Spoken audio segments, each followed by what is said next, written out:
All right. What can we now expect to see on our second financial statement, that statement of retained earnings? So let's go into that one. Statement of retained earnings. And again, these are for a corporation. This statement is for a corporation, not for a sole proprietorship or partnership. All right, so what do we see on the statement of retained earnings? Well, it basically explains changes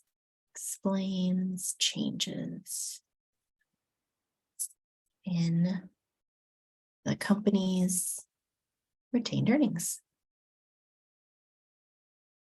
And retained earnings is pretty much what it sounds like, the earnings that a company is able to retain or hold on to over a period of time. Okay, so there are a couple items that impact retained earnings. So on here, we're going to start with your beginning retained earnings balance. The item that increases retained earnings, net income, which is why we had that income statement previous, right? Equals net income.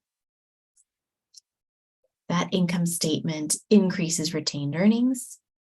If the company pays any dividends to its owners, that'll decrease the retained earnings balance.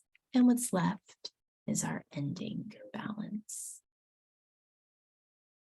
Okay, dividends. To define dividends, these are distributions made to the owners.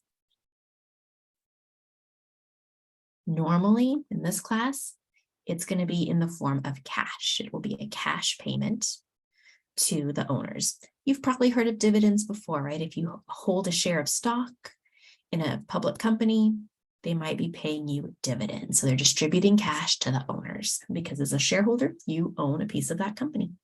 So that's what you'll find on the statement of retained earnings. In the next video, we will talk about the balance sheet.